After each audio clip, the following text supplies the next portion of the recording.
नमस्कार दोस्तों, उम्मीद करता हूँ आप सब बिल्कुल ठीक होंगे और क्लास लेने के लिए आप सभी बिल्कुल तैयार होंगे। कैसे हैं आप लोग? दीपक, सोहम, दीपिशा, शंकु कुमार, विनय कुमार, अक्षिता, आकांश, राज, बौरी और भी जितने बच्चे क्लास में आ चुके हैं, कैसे हैं आप लोग? सब कुछ सही चल रहा है? आप बच्चे, दीपक, आप निश्चिंत रहिए, आपको जो कंटेंट चाहिए उससे अधिक बेहतर कंटेंट आपको मिलेगा। नमस्ते भाई, उम्मीद करता हूँ आप सभी क्लास को धुआंधार भौकाल तरीके से लेने के लिए तैयार हैं। तो जो बच्चे क्लास में आए हैं आप सभी का बहुत बहुत आभार है। फटाफट से मुझे बताइए, किसी प्रकार की कोई परेशानी, दिक्कत, समस्या तो आपको नहीं है? फटाफट मुझे बताइए सर। ऑल बुक्स की पीडीएफ दे दीजिए। मुझे बुक का पीडीएफ तो यार देखता हूँ मैं। टीम अगर सजेस्ट करती है देन आई विल शेयर। ठीक है, अगर टीम शेयर करती है देन आई विल शेयर। ठीक है, now we are starting the class. Okay, कल की क्लास के अंदर जो डिस्कशन हो चला था वो यहाँ तक हो गया था और मैं आपको बताने वाला था what are the rates.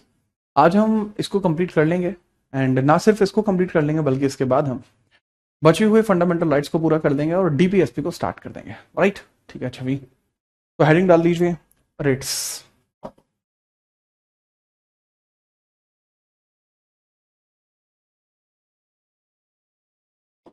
Rates heading डाल लीजिए।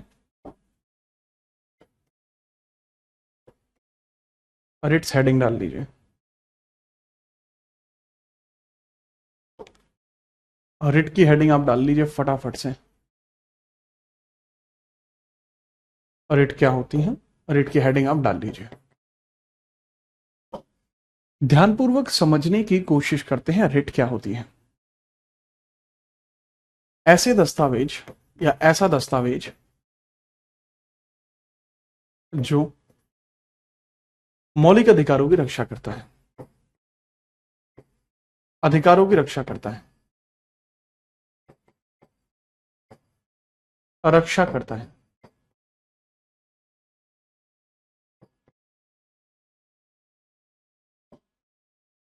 A document that protect, a document that protect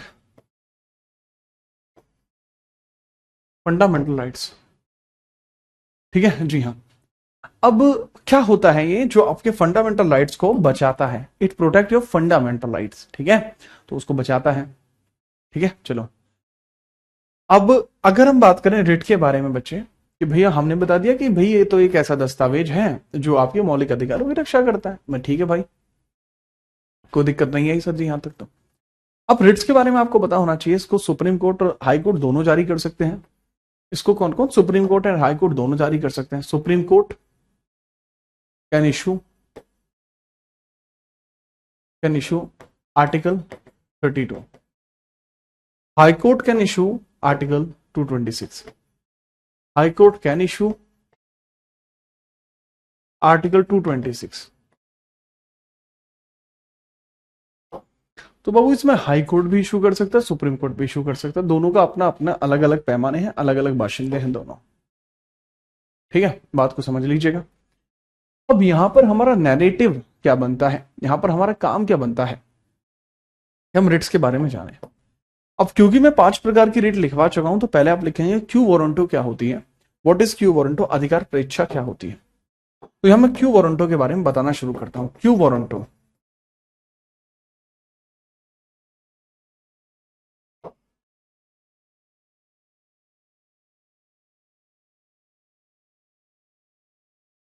अधिकार परीक्षा क्या होती है? बहुत ध्यान से मेरी बात को समझना, बहुत ध्यान से मेरी बात को समझना। क्यू वारंटो क्या होती है? यदि कोई व्यक्ति गलत प्रकार से यदि कोई व्यक्ति गलत प्रकार से किसी सरकारी पद को ग्रहण कर ले तो उसके खिलाफ क्यू वारंटो जारी की जाती है और उसके पद का निरीक्षण किया जाता है कि वो सही प्रकार से पद पर बैठा है या नहीं बैठा है। यदि कोई यदि कोई किसी सरकारी पद यदि कोई किसी सरकारी पद को गलत प्रकार से धारण कर ले, गलत प्रकार से धारण कर ले, धारण कर ले, धारण कर ले, तब उसके अगेंस्ट या फिर तब उसके विरोध में, तब उसके विरोध में, ठीक है, यह रिट जारी की जाती है, रिट जारी होगी, जारी होगी। It will be issued when, it will be issued when, पानी भी रख देना Rajiv. It will be issued when someone hold the post, someone hold the post in unfair manner, unfair manner, in unfair manner। जी हाँ। अब कई बार ना आपसे पूछा जाता है कि पोस्टमार्टम रिट कौन सी है, तो यही पोस्टमार्टम रिट भी है। It is postmortem writ, it is postmortem writ. इसको पोस्टमार्टम रिट भी बोलते हैं। क्यों बोलते हैं? क्योंकि यह पूरे पोस्ट का पोस्टमार्टम कर देती है।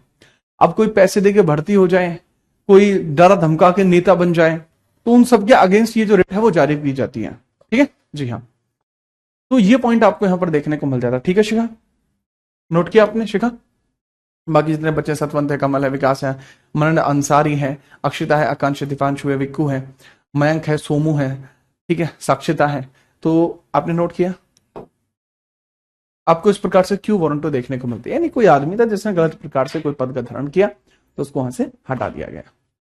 चेक करा कि पता बाद में पता लगा इसने तो गलत तरीके से पद का धारण किया है। नेक्स्ट आपको देखने को मिलता है हीबस कॉर्पस, हीबस कॉर्पस, बंदी प्रत्यक्षीकरण, बंदी प्रत्यक्षीकरण।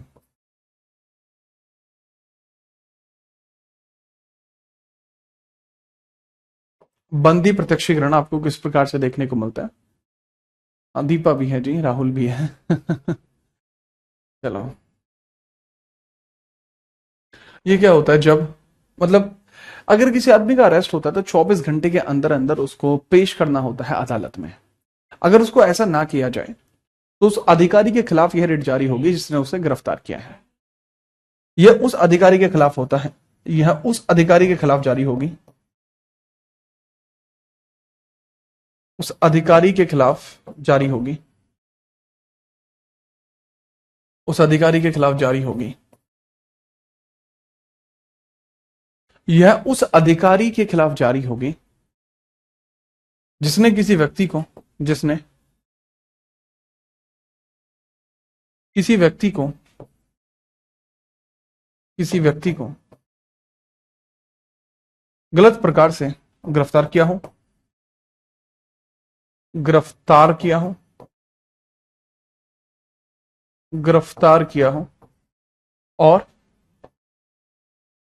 24 घंटे में कोर्ट में पेश ना किया हो, आवर्स में कोर्ट में पेश ना किया हो, न्यायालय में पेश ना किया हो, पेश ना किया हो, न किया हो। ठीक है, तो ये आपको यहां देखने को मिल जाती है। अब जरूरी नहीं है, ठीक है, ये अधिकारी के खिलाफ जारी हो, ये किसी संस्था के खिलाफ भी हो सकती है। यह संस्था जैसे सीबीआई के खिलाफ हो सकती है, ठीक है, आईबी के खिलाफ हो सकती है, इनकम टैक्स के खिलाफ हो सकती है। Issued when, issued when person detained in unfair manner, person detained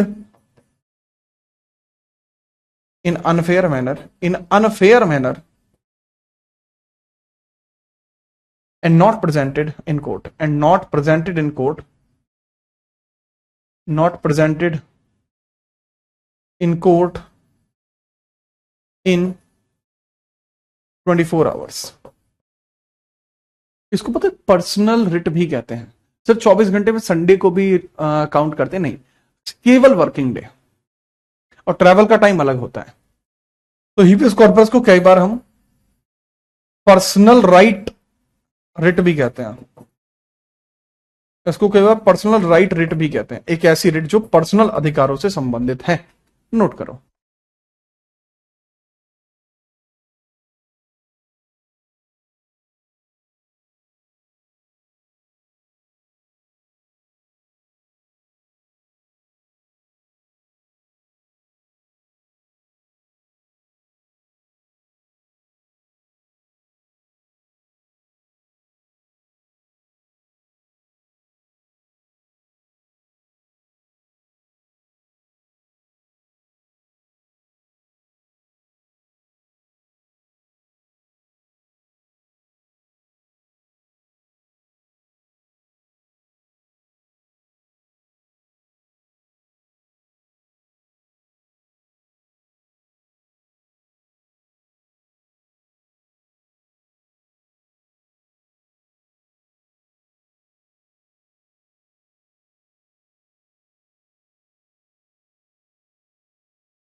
ठीक है बाबू, नोट करा आपने। फिर बंदी प्रत्यक्षीकरण लैटिन भाषा से लिया गया है। जी हाँ, बंदी प्रत्यक्षीकरण, सिर्फ बंदी प्रत्यक्षीकरण, बाकी शब्द भी लैटिन भाषा से ही लिए गए हैं। ठीक है, हम आगे बढ़ते हैं। इसके बाद आप अगली हेडिंग डालिए, इसको बोलेंगे रिट ऑफ सैरिटोरैरी। इसको हम बोलेंगे रिट ऑफ सैरिटोरैरी। ठीक है, याद रखिए, रिट ऑफ सैरिटोरैरी इसको बोलेंगे, रिट ऑफ सैरिटोरैरी यानी उत्प्रेषण। सैरिटोरैरी बोलेंगे यानी उत्प्रेषण, उत्प्रेषण आप इसको बोलेंगे। फटाफट से लिखिए, इसके बारे में बात करते हैं।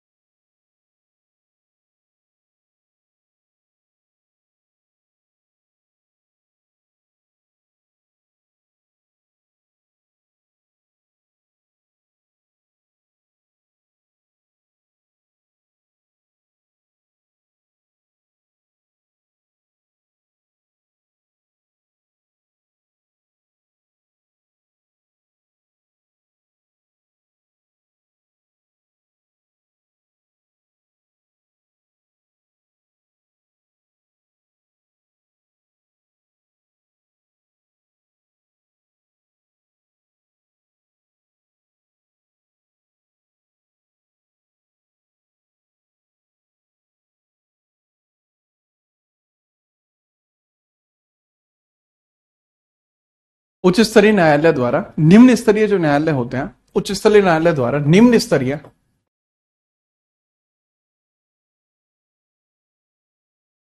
न्यायालयों से, न्यायालयों की जांच की जाती है, कि जांच की जाती है, जांच की जाती है तथा तथा जांच तो उनकी की ही जाती है तथा एक और काम उनके साथ किया जाता है, जांच की जाती है तथा मामलों को निम्न स्तर से उच्च स्तर में ट्रांसफर किया जाता है। निम्न स्तर से उच्च स्तर में, उच्च स्तर कोर्ट में हस्तांतरित किया जाता है, हस्तांतरित किया जाता है, किया जाता है।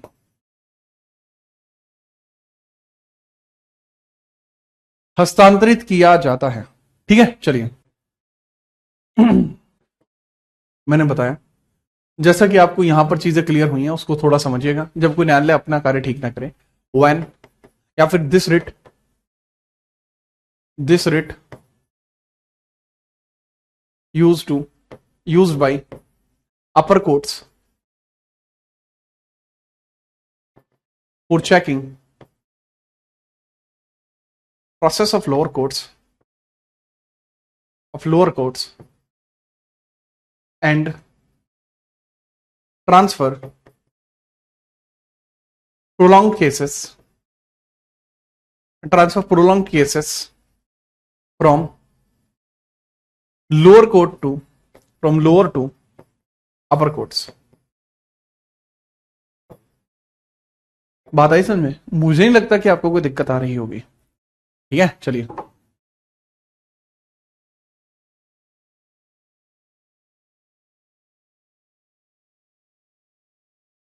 मान के चलो कोई मामला बहुत लंबा चल रहा है, तो उसको क्या किया जाएगा, सैरिटोरैरी रिट लगा के उस मामले को उधर से उठा के हायर कोर्ट में भेजा जाएगा। वैसे बड़ी बात पता क्या आती है कि हायर कोर्ट कौन सा है या लोअर कोर्ट कौन सा है। दरअसल इसमें हायर कोर्ट या लोअर कोर्ट को कुछ इस प्रकार से तय किया जाएगा कि सबसे सर्वोच्च होगा supreme court, then high court, then additional court, then district court, then तहसील कोर्ट, और सारे सारे ऐसे ही फैमिली कोर्ट, सदर कोर्ट, ये सब। ठीक है जी हाँ। हाँ बाबू, बुक मेरी आ गई है मोनिका। अब बात को समझो मोनिका, इसमें क्या होता है कि सुप्रीम कोर्ट सबके लिए हायर होगा, हाई कोर्ट केवल इनके लिए हायर होगा, एडिशनल कोर्ट केवल इनके लिए हायर होगा, और डिस्ट्रिक्ट कोर्ट केवल इनके लिए हायर होगा। तो जो जो लेवल है वो उस तरीके से देखने को मिलता है। ठीक है, चलिए, क्लियर है रे? चलिए सर, राष्ट्रगान को संविधान में कब स्वीकारा गया था? राष्ट्रगान कभी संविधान में स्वीकारा नहीं गया, लेकिन उसको 24 जनवरी 1950 में राष्ट्रीयकृत किया गया था। सतीश भाई, इसमें आप अब लिखेंगे परमादेश। परमादेश का मतलब होता है मैंडेमस। मैंडेमस का मतलब होता है जब कोई सरकारी व्यक्ति अपना कार्य ना करे। ठीक है, मैं यार बहुत बार कोर्ट गया हूं। जब कोई सरकारी व्यक्ति काम से गया हूं भाई, सरकारी व्यक्ति, जब कोई सरकारी व्यक्ति अपना कार्य ठीक से ना करे उसके खिलाफ जारी की जाती है। ठीक से ना करे उसके खिलाफ जारी होती है, उसके खिलाफ जारी।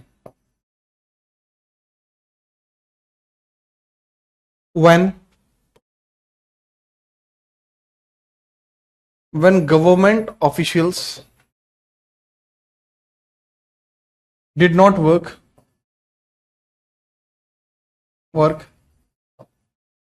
according their duties, जब कोई अपने कर्तव्य के अनुसार कार्य नहीं करता तब यह जारी होता है। ठीक है, याद रखना। ठीक है, चलिए नेक्स्ट है बाबू प्रतिषेध, प्रोहिबिशन।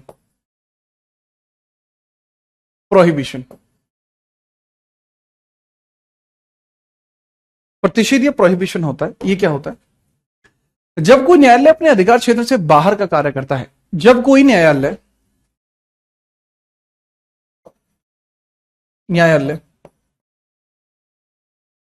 अधिकार क्षेत्र से बाहर का काम करे, अपने अधिकार क्षेत्र से बाहर का कार्य करता है, अपने अधिकार क्षेत्र से बाहर का कार्य करता है,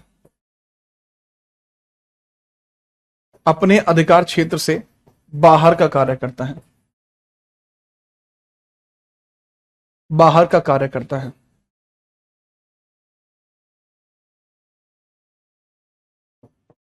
अपने अधिकार क्षेत्र से बाहर का कार्य करता है।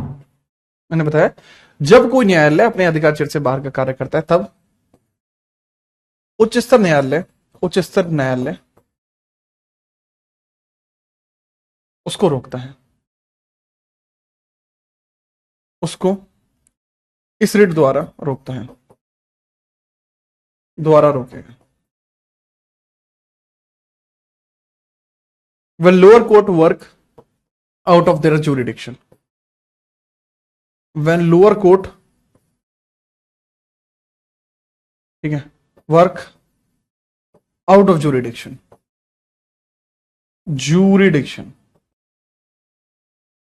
they are prohibited by this writ।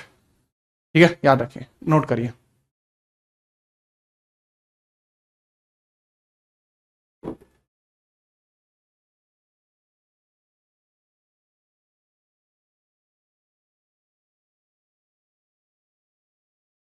क्या भाई शेखर आइते? ठीक है, नोट करिए।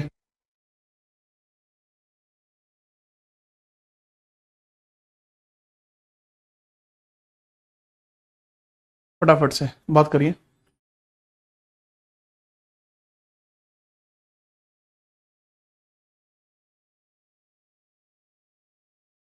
परमादेश कैसे जारी होती है? परमादेश कैसे जारी होती है? पीयूष पाल का कहना है, कल को पीयूष पाल लग जाते हैं सब इंस्पेक्टर। पीयूष पाल का कहना है कि परमादेश कैसे जारी होती है। देखो मेरी क्लास का स्टूडेंट है तो ऑब्वियस ही बात है सब इंस्पेक्टर तो लगेगा ही लगेगा। तो कल को पीयूष पाल बन जाते हैं, 2 स्टार सब इंस्पेक्टर बन गया है, छोरा बन गया है, कभी सब इंस्पेक्टर कभी गच। तो ये आपको देखने को मिला जी पीयूष पाल है जी अपना कौन भला? Sub inspector. तो इनका काम क्या है? सब इंस्पेक्टर साहब का काम क्या है? जो भी लोग आ रहे हैं उनका कार्य करना, उनकी एफआईआर वगैरह को देखना, एनालाइज करना, केस के रिगार्डिंग में जो भी बात है वो मजिस्ट्रेट तक पहुंचाना, इनके केस को आगे बढ़ाना। पर ये क्या कर रहा है? सुबह उठते हैं, नहाते धोते हैं, पहुंचते हैं थाने, चौकी में जाएगा, सब इंस्पेक्टर है, चौकी जाएगा, चौकी जाके आराम से तोड़ते हैं वहां पे खाट, ये ऐसे बैठे। तो क्या इस कंडीशन में ये आपकी ड्यूटी थी? नहीं सर, ये ड्यूटी नहीं थी। देन आप क्या कर रहे हैं? जी हम तो मजे ले रहे हैं। आपके इसी मजे को रोकने के लिए आपके खिलाफ एक जारी होगी पेंडेमस। काम कर लो, वो जो थारा काम है वो काम कर लो। ठीक है, चलिए। तो ये आपकी मेंडेमस जारी की जाती है। कौन जारी करवा सकता है? जैसे मेरा कोई केस है, आपके पास फंस रहा है, आप काम नहीं कर रहे, तो मैं मेंडेमस जारी करा दूंगा, बात खत्म। सर आपकी बुक की लिंक है बाबू, इंस्टाग्राम पे पढ़िए, टेलीग्राम पे पढ़िए। यूट्यूब पे पड़ी है, आप कहीं से भी ले सकते हैं। ठीक है, समझ में आई बात?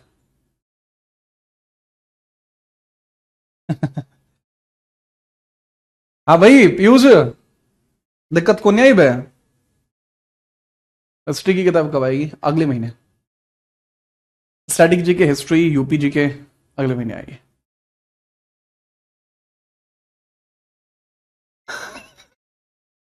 वह संत कुमार मांझा किसी ने नौकरी ले लेंदे, क्या कर रहा है?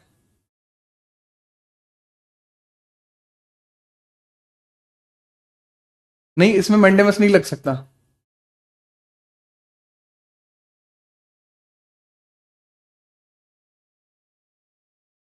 चलो आगे बढ़ते हैं बाबू।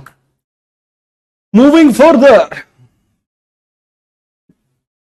वैसे आपने ये देख लिया, ठीक है। इसके बाद आप देखिए कुछ विशेष प्रावधान वाली रिट होती है, कुछ विशेष प्रावधान वाली रिट होती है, उनको थोड़ा देख लेते हैं।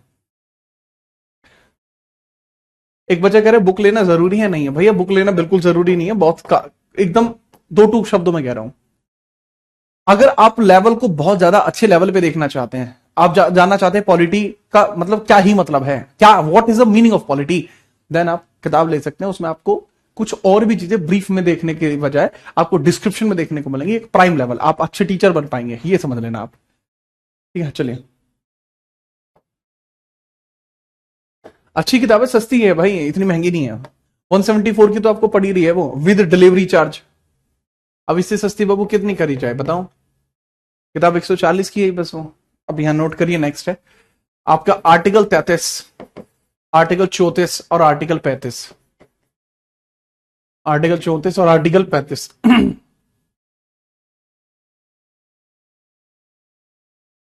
आर्टिकल 33 क्या बताता है?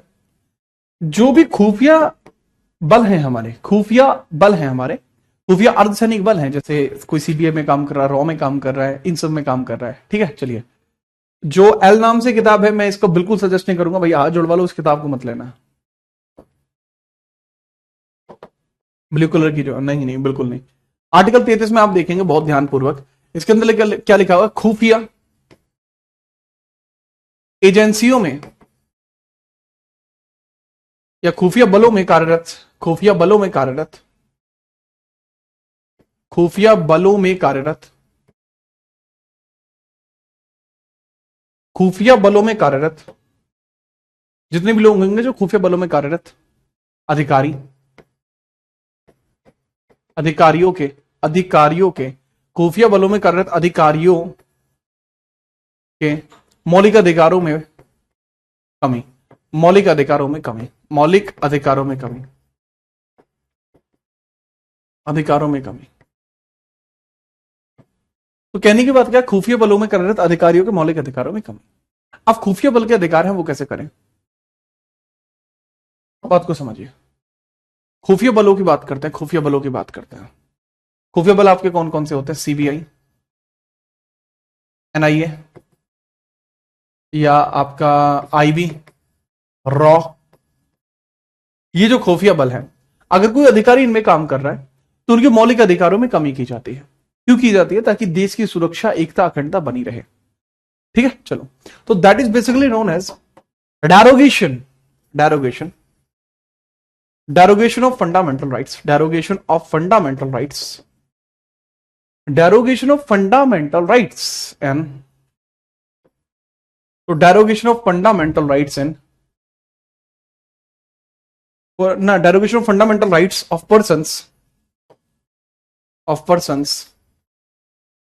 working in secret agencies,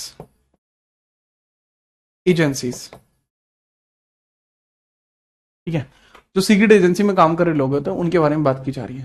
ठीक है, चलिए नेक्स्ट हम बात करते हैं आर्टिकल 34। आर्टिकल 34 की बात करते हैं। ये क्या बताता है कि कोई ऐसा क्षेत्र होता है जहां पर आपको देखने को मिला है कि वहां पर आप क्या कहिए कि वहां पर आपका मार्शल लॉ लगा हुआ है, यानी सैन्य कानून लगा हुआ है। Martial law, martial law. हालांकि ये शब्द कभी संविधान में यूज नहीं किया गया, this term never used in constitution. ये शब्द संविधान में प्रयोग में कभी नहीं लाया गया, मार्शल लॉ। इसको बोलते हैं सैन्य कानून बोलते हैं इसको। ठीक है जी हाँ, सैन्य कानून बोलते हैं इसको अपन, सैन्य कानून।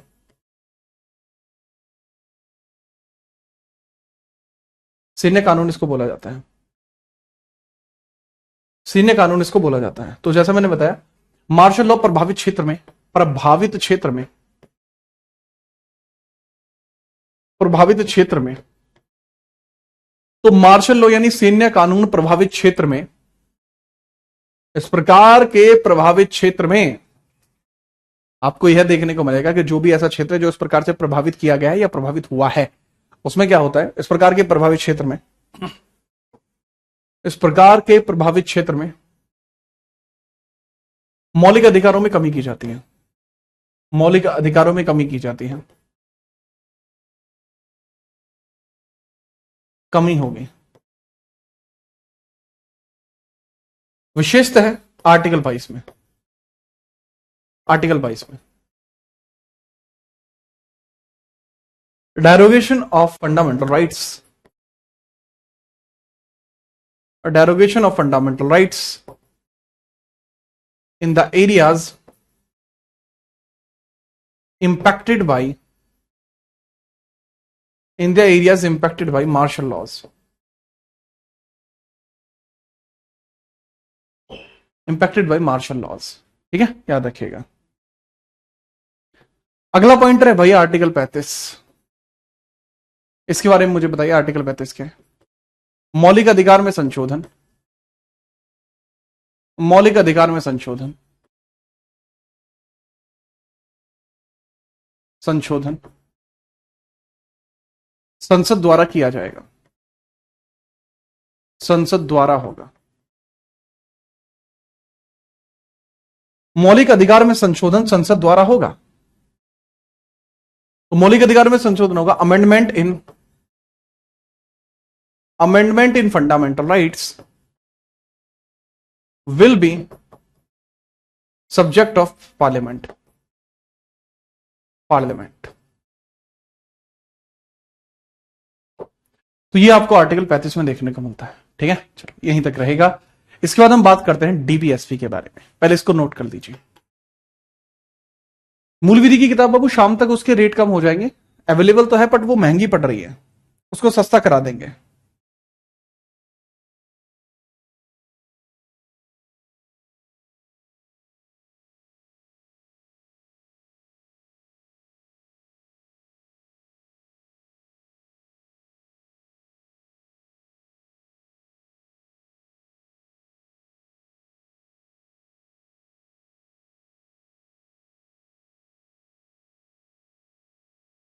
ठीक है, फटाफट मुझे बताइए किसी प्रकार की कोई और समस्या तो नहीं है।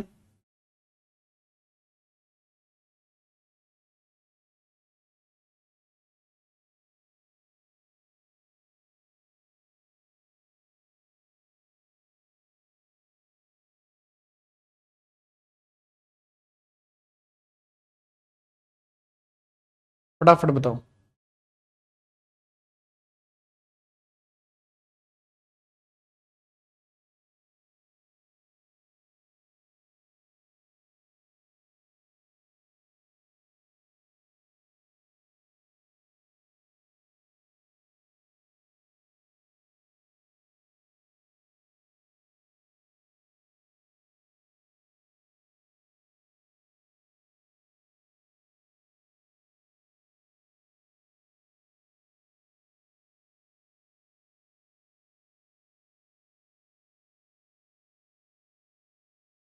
हाँ भाई, करता नोट।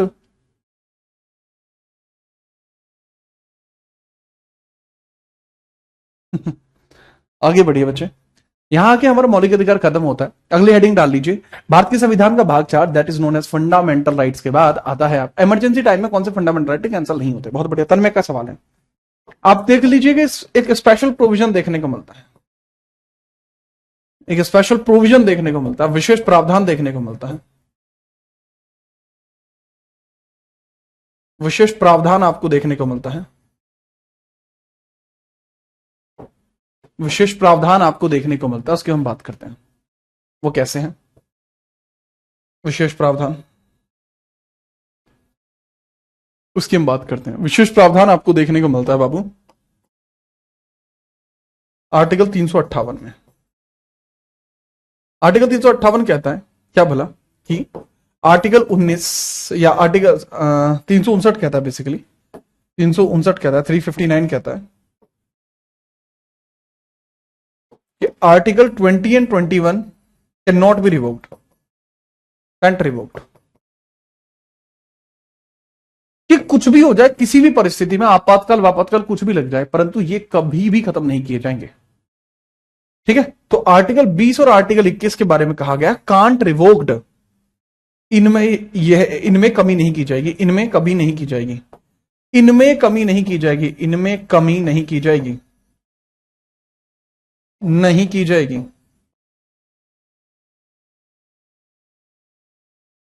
इनमें कमी नहीं की जाएगी। ठीक है, हम इनको कभी भी डेरोगेट नहीं कर सकते, हम अपन लोग इनमें कमी नहीं कर सकते। राइट, बहुत बढ़िया। नोट हो गया तो फटाफट मुझे बताइए, किसी प्रकार की कोई परेशानी तो आपको नहीं है। फिर हम आगे बढ़ते हैं।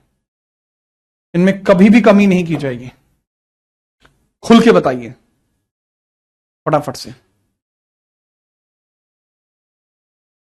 अनलिमिटेड चल नहीं, हाँ बैर नहीं, लिमिटेड काउंट नहीं बरत दे है।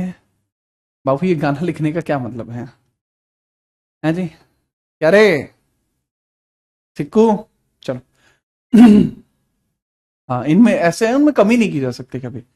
अब आप हेडिंग डाल लीजिए DPSP, directive principle of state policy, DPSP.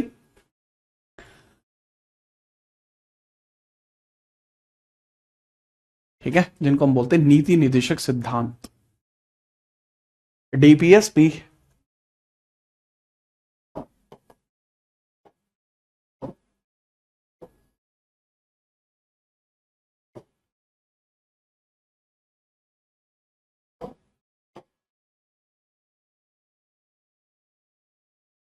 इसको हम बोलेंगे DPSP,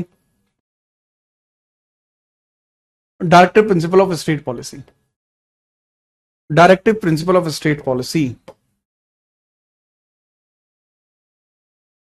directive principle of state policy, state policy.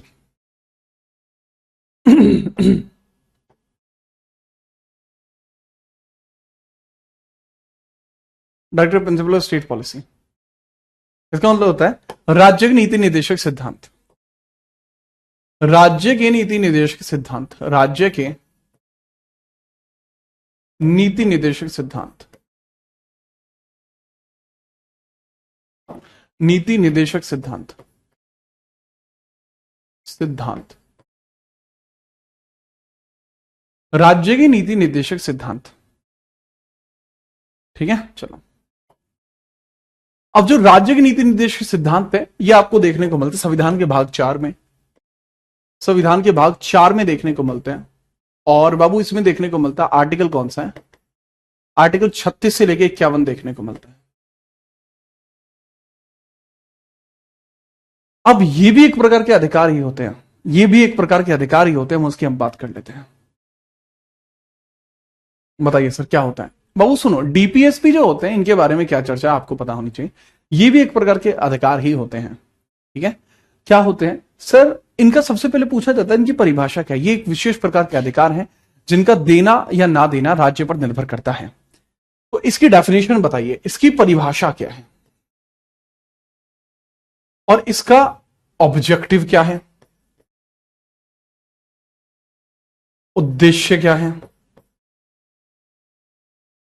इसका उद्देश्य क्या है, इसको पहली बार कब मांगा गया था, प्रथम बार इसको कब मांगा गया था, प्रथम इसकी मांग कब की गई, प्रथम मांग आप बताइए। इसके लिए समिति कौन सी जिम्मेदार है, समिति इसके लिए कौन सी जिम्मेदार है, समिति कौन सी ऐसी समिति है जो इससे रिलेट करती है। ठीक है, चलिए, तो ये कुछ बातें इसके बारे में आपको देखने को मिलती हैं। ठीक है, चलिए फटाफट लिखेंगे डेफिनेशन इसकी क्या है। एक प्रकार के विशेष अधिकार हैं, विशेष अधिकार हैं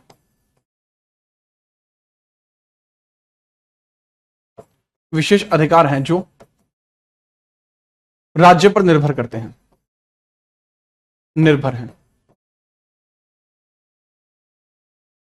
special rights depends on, special rights depends on state to impose, special rights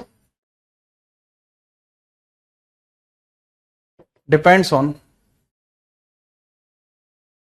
state, depends on state for, special rights depends on state for impose,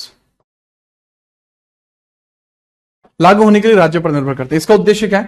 to make a welfare state, to make a welfare state, to make a welfare state, to make a welfare state, to make a welfare state. इसका मतलब क्या है बाबू? कल्याणकारी राज्य बनाना, कल्याणकारी राज्य बनाना।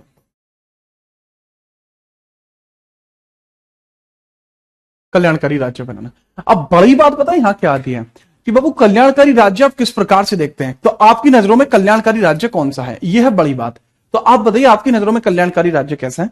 जिसमें सभी वर्गों का सर्वांगीण विकास हो, प्रत्येक वर्ग का विकास हो। तो जो छोटे वर्ग हैं, दलित वर्ग हैं, पिछड़े वर्ग हैं, तो उनका विकास हमें ज्यादा करना पड़ता है। तो यहां पर देखने को मिलता है सभी वर्गों का विकास, सभी वर्गों का विकास, सभी वर्गों का विकास। ठीक है। पिछड़ों का अधिक, पिछड़ों वर्ग का अधिक, पिछड़े वर्गों का अधिक, पिछड़े वर्ग का अधिक।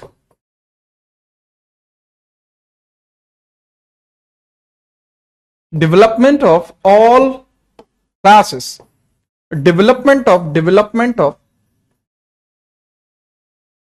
all classes,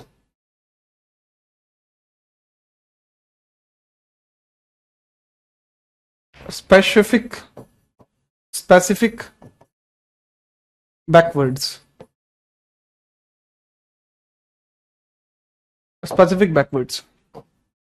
ये इसका ऑब्जेक्टिव है बाबू, उद्देश्य है। प्रथम मांग इसकी कब की गई थी सर? 1931 कराची सेशन। सर इसमें तो फंडामेंटल राइट मांगा था बाबू, इसमें यह भी मांगा गया था कराची सेशन। हेड कौन थे?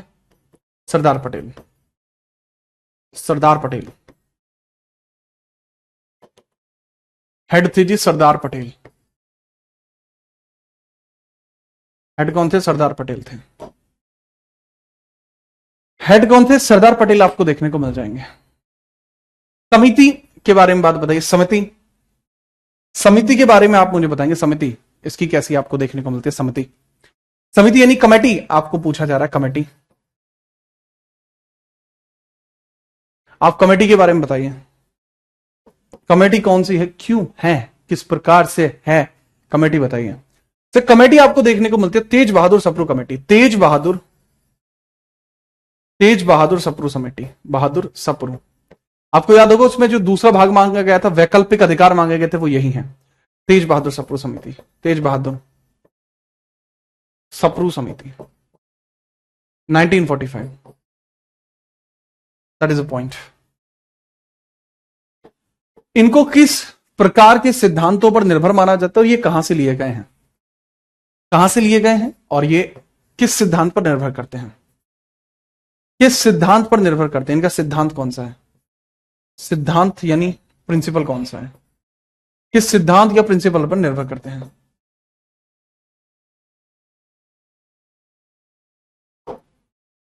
और जी यह कहां से लिए गए हैं, कहां से लिए गए हैं, कहां से लिए गए? From where it was taken, from where it was taken, where it was taken, it was taken, from where it was taken. ठीक है, चलो कहां से लिए गए हैं? सर जी सबसे पहले स्पेन में थे, स्पेनिश संविधान में थे, स्पेनिश संविधान में थे, स्पेनिश कॉन्स्टिट्यूशन में थे। इस लड़के का नाम क्या है? राघवेंद्र शास्त्री। शास्त्री जी अगर इस पेज पे से आप कुछ सीख के ना जाओ तो बेकार है बाबू। स्पेनिश संविधान से ये लिए गए, स्पेनिश कॉन्स्टिट्यूशन से इसको आयरलैंड लेता है और आयरलैंड इसको शामिल करता है अपने संविधान के आर्टिकल 45 में। आयरलैंड के इरिश कॉन्स्टिट्यूशन में आपको देखने को मिलते हैं, इरिश कॉन्स्टिट्यूशन के आर्टिकल 45 में आता है और इसको मोल्ड करके भारत ने अपने संविधान में लिया। तो भारत में डायरेक्टली कहां से आता है? आयरलैंड से। वैसे आयरलैंड में कहां से आए थे? स्पेन से आए थे। पूछा जाए तो इसमें प्रिंसिपल कितने देखने को मिलते हैं? 3 प्रकार के प्रिंसिपल पे निर्भर करता है, लेकिन कुछ लोग इसको 4 बताएंगे जो कि गलत है। हालांकि गलत भी नहीं है, गलत भी नहीं कह सकते, सही है भाई, वो भी सही है। पहला आपको सिद्धांत देखने को मिलता है उदारवादी सिद्धांत देखने को मिलता, उदारवादी लिबरल प्रिंसिपल देखने को मिलता। उदारवादी यानी लिबरल, उदारवादी यानी कि लिबरल। इसी को आप इंटेलेक्चुअल या बौद्धिक भी कह सकते हैं। इसी को इंटेलेक्चुअल या बौद्धिक भी कह सकते हैं। This is known as intellectual और बौद्धिक। इसी को इंटेलेक्चुअल या बौद्धिक भी कहा जा सकता है।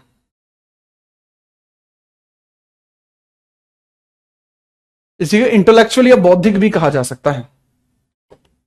इसी उदारवादी को क्या बोला जा सकता है? बौद्धिक। बौद्धिक यानी कि इंटेलेक्चुअल। इंटेलेक्चुअल। दूसरा है गांधीवादी। दूसरा है भैया गांधीवादी प्रकार। गांधीवादी, गांधीवादी प्रकार है। गांधीवादी यानी गांधीयन प्रिंसिपल। गांधीयन प्रिंसिपल है।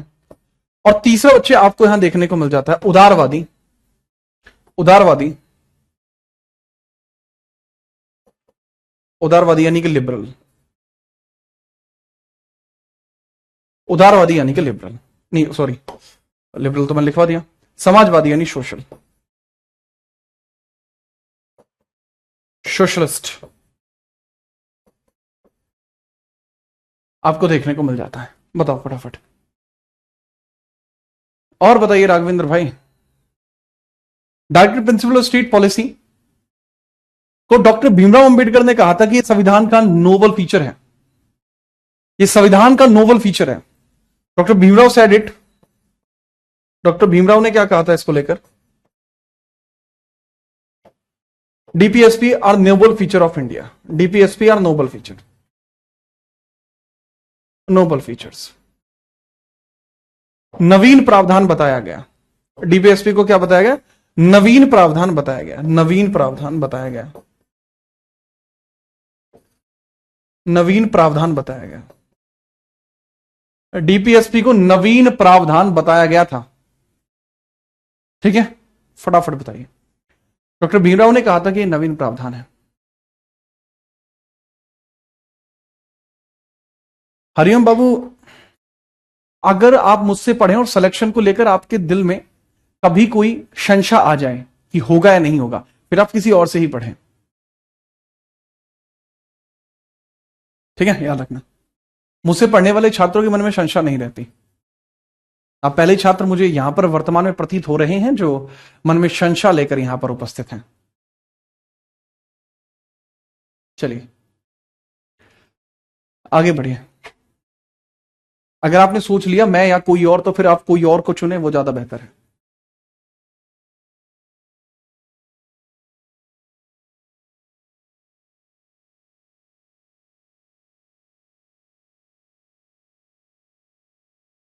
टेंशन मतलब पीसीएस आपका दे सकते हैं रघुविंद्र, आप पीसीएस दे देना, कोई इशू नहीं पड़ेगा। क्वेश्चन पीसीएस के लगा लेंगे।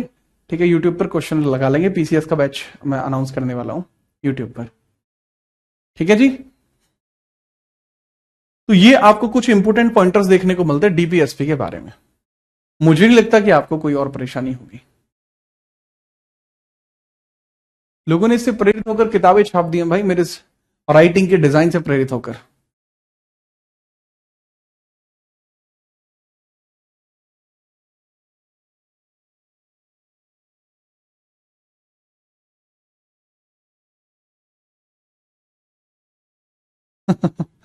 रमांजा संतला ले।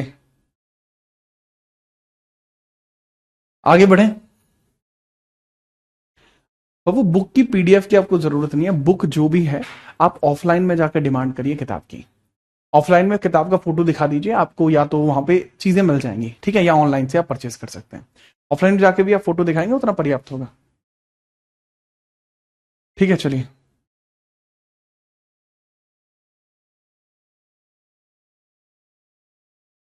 थैंक यू कीर्ति।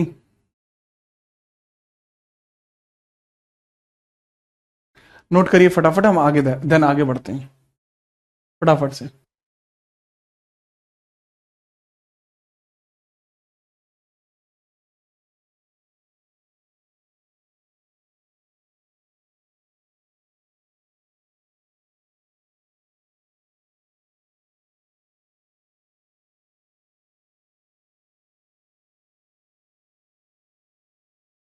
फटाफट बताइए।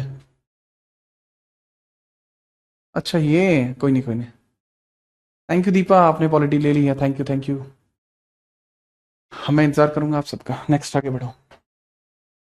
अब डीपीएसपी के बारे में पढ़ते हैं। डीपीएसपी पहले आर्टिकल 37 को देख लेते हैं फटाफट से। आर्टिकल 36 परिभाषा प्रावधान। डीपीएसपी की परिभाषा और राज्य पर इसका तथा राज्य पर इसका प्रभाव, राज्य पर इसका प्रभाव। डीपीएसपी की परिभाषा व राज्य पर इसका प्रभाव, इसके बारे में बात करते हैं। ठीक है, अब ये कैसे देखा जाता है? देखो, डीपीएसपी की परिभाषा और राज्य पर इसका प्रभाव देखा जाता है। Definition of DPSP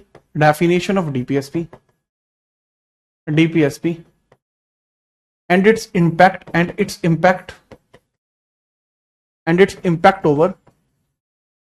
its impact over state। एक राज्य पर इसका प्रभाव कैसा पड़ेगा वो इसके अंतर्गत बेसिकली बताया जाता है। बेसिकली इसके ऊपर इसका इंपैक्ट बताया जाता है। ठीक है, चलिए, और इसका डेफिनेशन बताई जाती है। अब यह राज्य शब्द वही होगा जो आर्टिकल 12 में बताया गया है,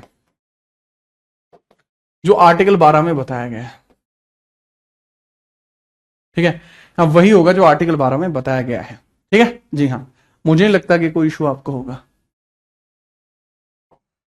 ठीक है, याद रखिएगा। आर्टिकल 36 हो गया। ठीक है, अब आर्टिकल 37 की बात करते हैं। अच्छा, इसका प्रभाव क्या होगा? राज्य को कल्याणकारी बनाता है। इंपैक्ट क्या होगा? वो प्रभाव क्या होगा? राज्य को कल्याणकारी बनाता है, कल्याणकारी बनाएगा, राज्य को कल्याणकारी बनाएगा। इट विल मेक राज्य कल्याणकारी। ठीक है, चलिए।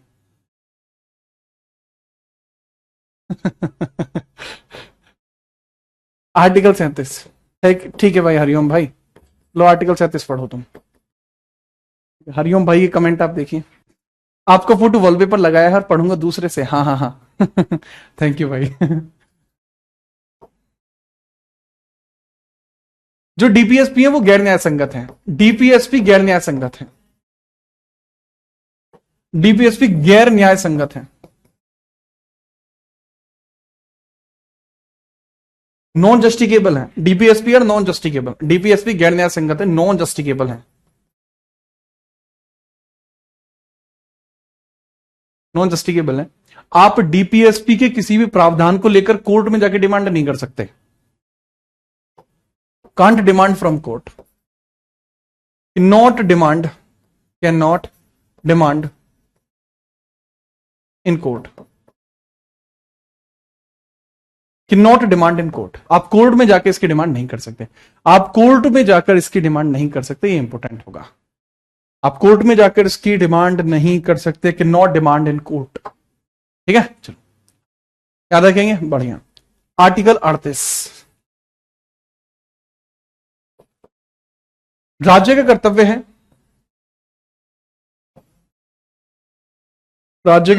कि वह प्रत्येक नागरिक के लिए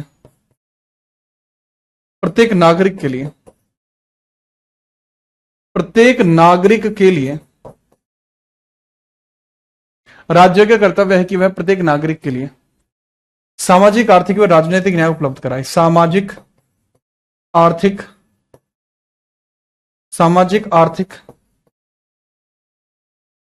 व राजनीतिक न्याय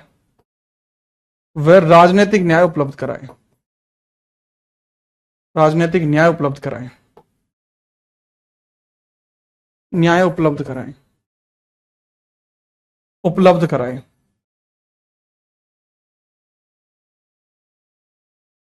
ठीक है, चलो, तो इस चीज को आप लिख भी सकते हैं। This is duty of state, duty of state to provide social, economic and political right. Social, economic and political justice. And political justice. And political justice. ठीक है, याद रखिएगा। ठीक है, चलिए। ठीक है, हाँ, अरे थैंक यू भाई, थैंक यू। ओके भाई, चलो। बुक को खरीदने का परचेज बहुत सिंपल है। जिस बच्चे को अभी भी लिंक नहीं मिल रही है, पहले तो आप इसे नोट कर देना। दिस इज सिंपल, लाइक ये काफी सिंपल आपको देखने को मिल जाएगा। और सिंपल तरीका क्या है आप समझिए। आप YouTube चैनल पर जा सकते हैं, इसमें मैं लिंक भी डलवा दूंगा, वैसे बहरहाल लिंक भी डलवा दूंगा, परंतु आप जा सकते हैं, कोई भी क्लास जैसे लगी हुई है, कल वाली क्लास पे जा सकते हैं। इस क्लास के डिस्क्रिप्शन में आप जाएंगे और डिस्क्रिप्शन में आपको पहली ही जो लिंक है वो देखने को मिल जाएगी, सीधा पॉलिटी की बुक के लिए। ठीक है, और ये 175 की आपको देखने को मिल रही है सीधे तौर पर। बाकी ऑफर वगैरह इस पे जो चले हुए हैं, यहां से आप इसको परचेज कर सकते हैं, यहां से आप इसको परचेज कर सकते हैं। ठीक है, बाय नाउ से। ओके भाई, चलिए। ठीक है, आगरा में कहां मिलेगी, आप कहीं पे भी जाकर डिमांड कर दीजिए। ठीक है, आज के लिए इतना ही, तब तक के लिए जय हिंद, वंदे मातरम।